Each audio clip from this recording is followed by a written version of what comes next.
you're the game master and you're wanting to get your game set up and ready for the players. One of the things that I like to do is have a splash screen that the players can land on when they log into the game.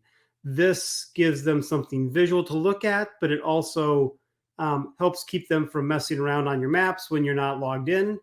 Because if you leave their player ribbon on the current map, they can continue to explore whether you're there or not currently. So what I like to do is set up the splash screen. Now you can get really fancy. I've seen some really impressive layouts that people have where they've got like cards for all the characters and they've got some notes and things like that for the players. I usually go pretty basic.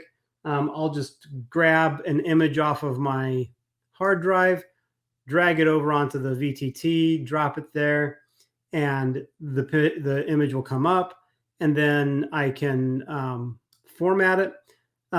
You can find images that are bigger or smaller than the desktop. You can also adjust the size of the desktop. Oh, the other thing that I would do is once you have it on here, it drops it on the object and tokens layer by default unless I change my layer. I forgot to change my layer this time around. So if you right click on it, go to layer and map layer, that'll take the image and push it onto the back.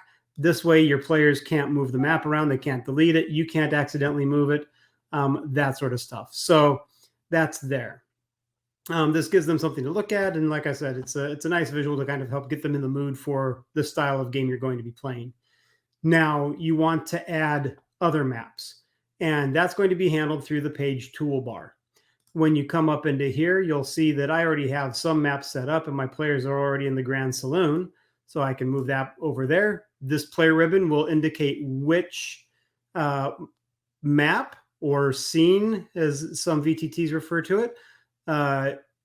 That ribbon indicates where the players are. Now you want to set up a new map.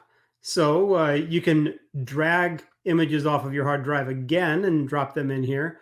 Or you can go to the marketplace, and a lot of times there will be great maps on the marketplace. So that's what I've done here. I've got my marketplace purchases open, and let's say that I want my characters to start off, the first encounter they're going to have is going to be in a cave. So I scroll down to my save versus cave assets, and I can find a good map here.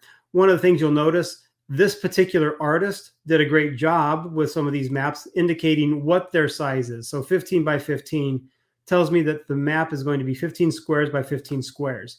So I can come up into here, and let's we're going to drop it onto this one here, but you'll see that I've got it set to 25 by 25. So we'll just change that to 15 by 15.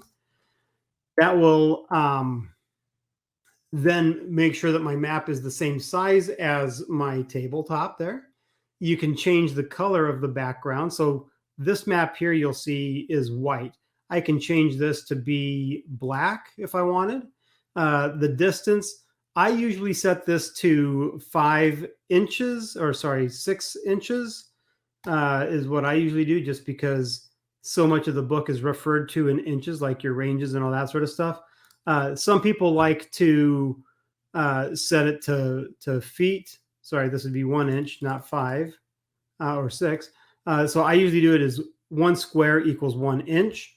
Some people like to do this 1 square equals 6 feet. This way they can describe things in terms of, oh, it's 20 feet away, it's 25 feet away, and allows them to speak in more real terms rather than inches like the book refers to things a lot of times. You can select your grid type, whether you want it to be square or hex, isometric. There's some isometric support within Roll20. It's getting better. I usually just go with square. It's the easiest to use for me. And then you can set your cell width, 1 cell equals 70 pixels. You can modify that as well if you need to adjust your scale. So for example, let's say that 1 square is actually 2 inches. So you could make your map twice as large, or you could make it the same size as you have it right now and just cut the cell width down to 0.5 for the scaling, and that'll make the cells 4 to 1, therefore giving you the same amount of distance. So it makes things a little bit easier to manage if you've got huge maps. I usually just go huge anyway.